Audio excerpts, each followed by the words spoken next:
Actually, True Blood, when I came to do the podcast, this was my first trip to the US ever. So it was very, very alien to me, honest. So it was like a big experience. Very overwhelming, I must say.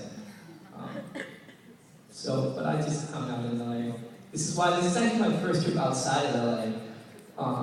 So I still haven't really gotten the real impression of the US, I guess, because LA is very scenic. So I want to do I really want to do like a road trip or something sometime, but I don't know. I can't rent a car yet. I'm too young. Okay. Two questions. One, did you get a chance to go to Disney World while you were here? I didn't. I'll take it. What was it like for you to see the scene after they've put all the CG effects in it, your death scene as Doctor? It was really amazing. Because all this stuff, we did all this stuff on the roof because they wanted the right feeling, the right light, and all that stuff. But because of technical reasons, we couldn't cover the whole scene from out there. So all the footage on me, we did a week or two later on green screen. So it was really hard to imagine how it would look, and it was hard. It was 2 weeks later, so I was terrified that it wouldn't match up. Of course, there's so many people that takes care of that stuff and make sure that it does. But at the same time, you can't help but be a little afraid. And I went back to Denmark, didn't see it, and I saw the scene for the first time when I did ADR back in Denmark. And it wasn't, all the effects weren't complete at the time. I think it looked good, but it still needed a little work, I think.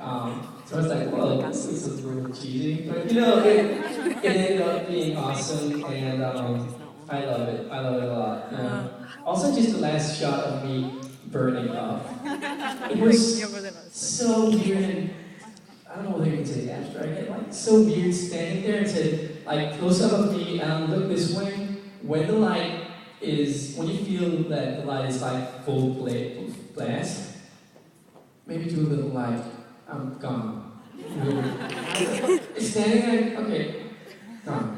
It's so weird, but you know what? It all comes together with the effects and stuff. It just feels weird when you're standing in front of a green wall with a lot of people saying you're gone now, But it really came together very nicely. Hi, I'm from TrueBloodNet.com, and our readers had one question they wanted to ask everyone, and it's, has True Blood changed your life, and if so, how? Very much so. My life is totally overturned. It's not the same at all. I was in the Danish equivalent of high school, 2 months away of graduating, and had plans. I wanted to take a year off after and, work doing acting and stuff before I would consider applying to get into the Danish theater school, drama school. And all of a sudden, I got this random call from this random Danish manager I didn't know at the time, saying that she knew of some random Hollywood TV show about vampires that needed a guy. And I said, what? And I said, okay, I'll try. I'll put myself on tape. I'd never thought about the idea of doing anything outside of Denmark. So I put myself on tape. 2 days later, they called me and said, you better come here right now because we need to talk about this. They mean business, and that's what she said. They mean serious business. And I went in there and I was, it was hard to understand also because it was I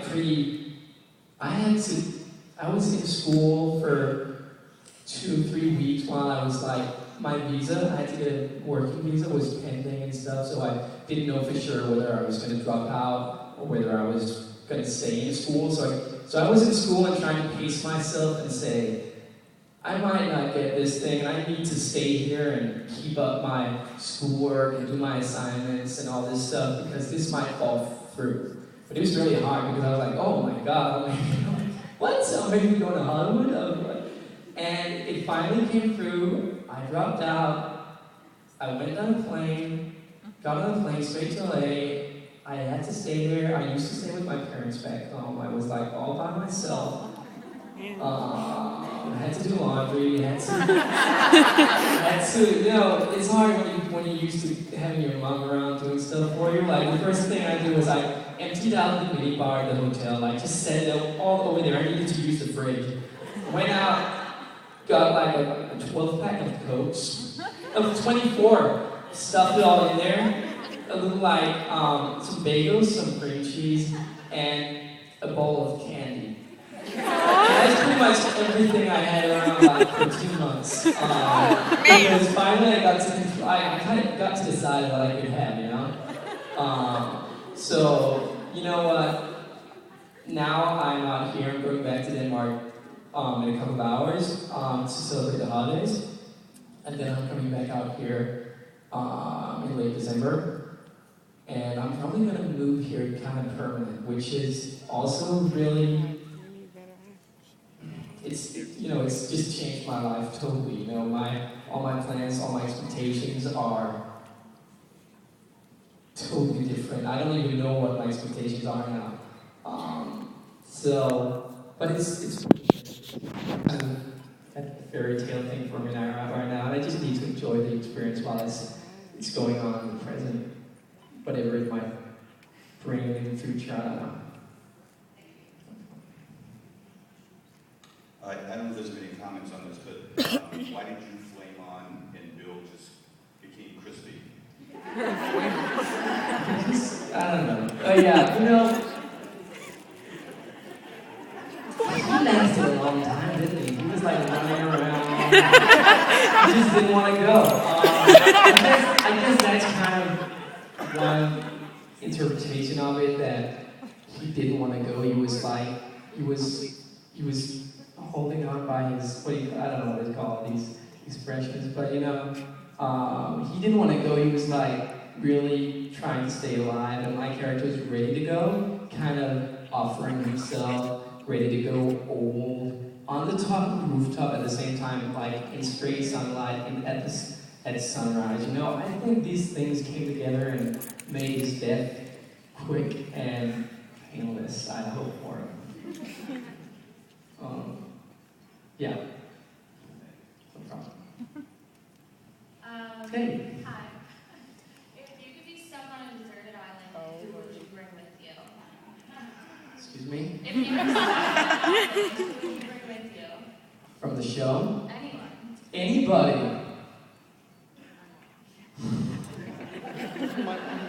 That's a tough one. I can only choose one person. Only one.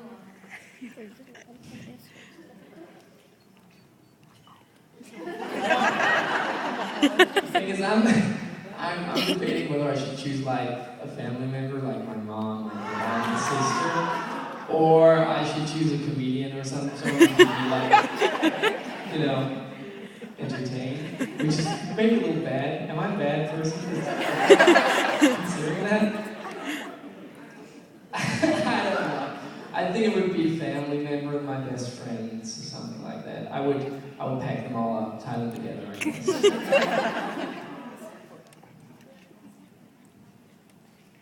I was just wondering how long it took to get all those tattoos applied. They were, at first it took a long time because, of course, we got more used to applying them, and we came up with ways of cutting it short, because I was wearing like shirts a lot of the time, so like one of the back, we would just cut the top off and leave it there, so you just like, I was only wearing the top of the tattoo. But it took like around half an hour, 45 minutes.